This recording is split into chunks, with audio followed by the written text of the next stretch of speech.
안녕하십니까. 함재봉의 H리포트입니다. 오늘의 주제는 주한미군 철수, 카터가 실패한 이유로 잡아봤습니다. 미국의 트럼프 대통령이 주한미군 철수를 고려하고 있다고 합니다. 너무나 걱정됩니다. 우리나라 참 바람잘 날이 없습니다. 하필 북한이 핵무장을 하고 중국이 대공 노릇을 다시 하기 시작하는 이때에 주한미군 철수라니요. 그런데 주한미군 철수 얘기는 이번이 처음이 아닙니다.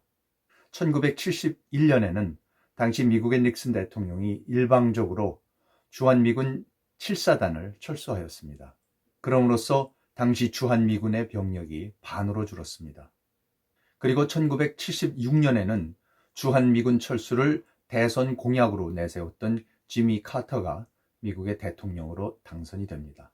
그러나 1980년 재선에 실패하고 퇴임할 때까지 카터는 단 한 명의 주한미군도 철수시키지 못합니다. 왜일까요?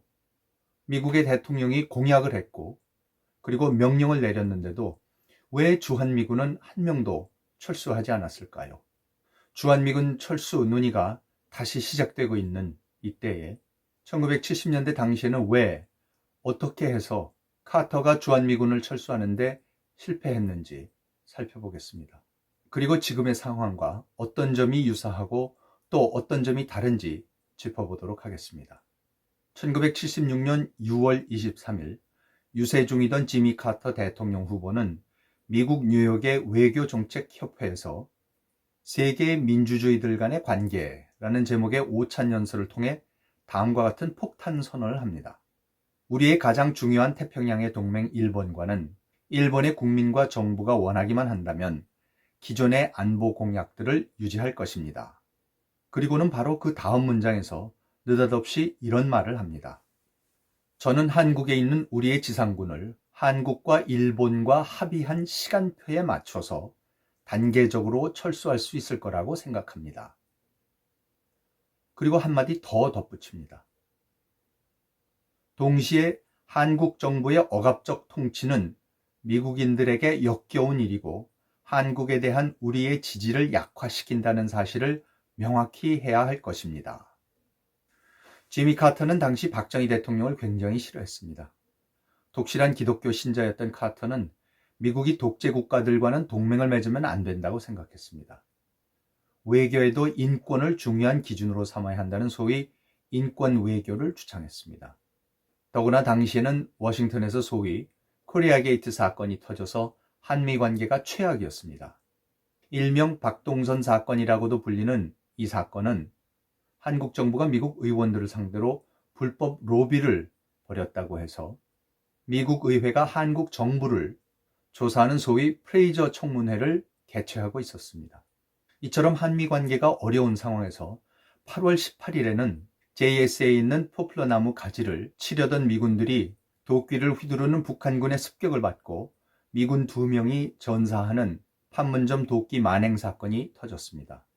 미국의 대중 여론은 왜 한국과 같이 권위주의 정권이 인권을 유린하고 있는 후진국에 미군들을 보내서 저런 어처구니 없는 일을 당하게 하느냐면서 오히려 주한미군 철수를 부추기는 쪽으로 흘렀습니다.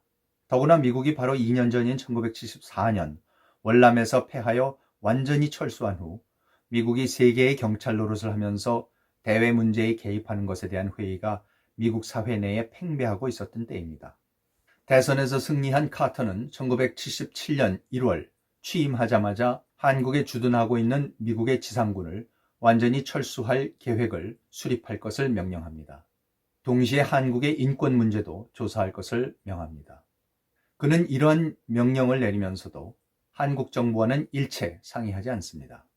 그 대신 월터 먼데일 부통령을 일본에 보내서 당시 일본의 후쿠다 총리와 협의하도록 합니다. 후쿠다는 주한미군 철수는 일본의 안보에 치명적이라고 하면서 반대합니다. 한국 정부는 한 달 후인 1977년 2월에야 미국이 주한미군 철수를 공식적으로 검토하고 있다는 사실을 통보받습니다. 박정희 대통령은 한국이 월남에 파병을 하면서까지 미국을 돕고자 하였던 사실을 상기시키면서 주한미군 철수 결정에 격렬하게 반대합니다. 그러나 카터가 결국 주한미군 철수에 실패하는 것은 한국의 반대 때문이 아니었습니다. 미국의 군, 의회, 정부 부처, 학계 등이 일제히 이구동성으로 반대하였기 때문입니다. 1977년 5월 주한미 8군 참모장 존 싱글러브 소장은 만일 미국의 지상군을 예정대로 철수한다면 전쟁이 일어날 것이라고 합니다. 이 발언으로 싱글러브 장군은 직위 해제됩니다. 그의 상관이었던 존 베시 주한미군 사령관은 카터 대통령의 결정은 앞으로 미국의 지상군이 필요 없을 4년이나 5년 후의 미래에 대한 비전에 기반을 두고 있다. 지금은 그런 상황이 아니다고 합니다.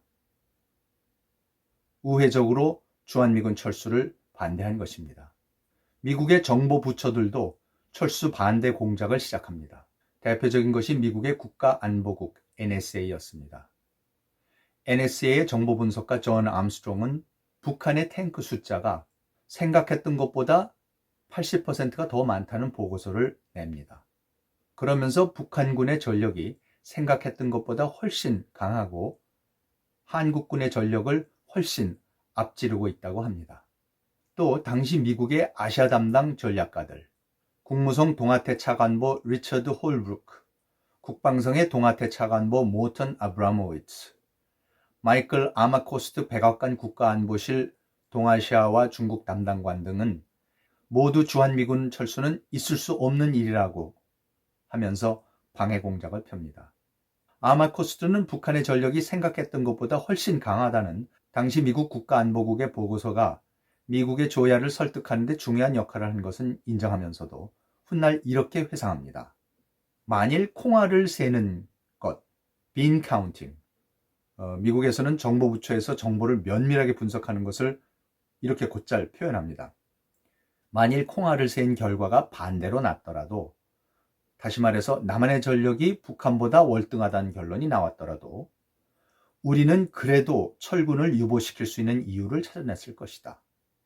미국 의회도 반대에 나섰습니다. 존슨 대통령 밑에서 부통령을 역임했던 휴버트 험프리와 미국 최초의 우주 유용으로 유명한 존 글렌 상원의원은 상원 외교 상임위에 제출한 대한민국으로부터의 미군 철수라는 제목의 보고서에서 화력만 놓고 본다면 1970년에는 균형을 이루었었지만 1977년에는 확실하게 북한이 우위에 있다고 결론을 내리고 따라서 주한미군 철수를 재고할 것을 권고합니다. 그리고 CIA 역시 1979년 보고서에서 북한의 전력이 생각했던 것보다 훨씬 강하다는 결론을 내립니다. 결국 카터의 안보보좌관 브레진스키는 1979년 7월 20일 한국으로부터 2사단의 전투 병력을 철수하는 것은 일단 중지한다. 철군의 시간표와 속도는 1981년에 다시 검토할 것이다고 발표합니다. 물론 카터는 1980년 대선에서 재선에 실패함으로써 주한미군 철수 논의는 없던 것으로 되어버립니다. 결국 한국 정부의 반대가 아니라 미국 정부 내의 모든 유관 기관들과 인사들이 반대했기 때문에 대통령의 공약, 그리고 그 공약을 지키겠다고 나선 대통령의 정책을 완전히 물거품으로 만드는 데 성공한 것입니다.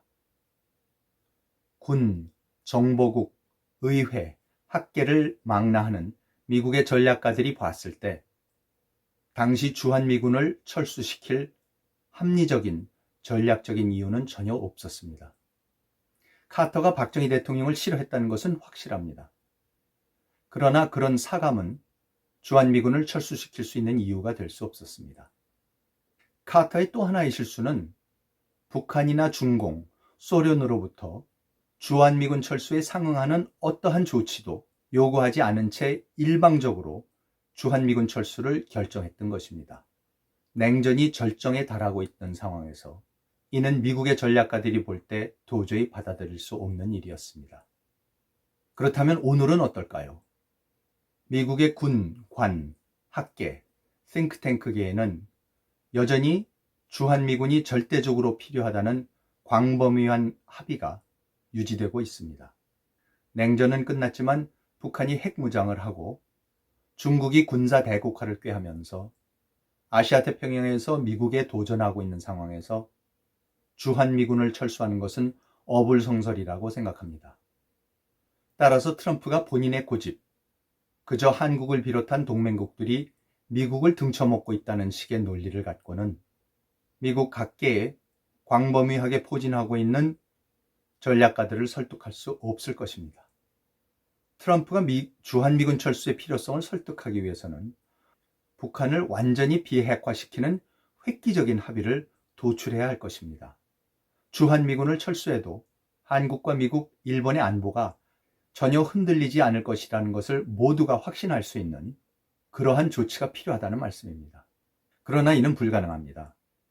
설사 트럼프와 김정은이 깜짝 놀랄 만한 합의를 도출한다고 하더라도 그것만 갖고 주한미군 철수에 동의할 사람은 없을 것입니다. 김정은의 말, 트럼프의 말이 중요한 것이 아니라 그들이 그러한 조치를 지킬 것이라는 구체적인 조치들이 나오고 그러한 조치들이 불가역적이라는 확신이 생기기 전에는 주한미군 철수에 동의하지 않을 것입니다.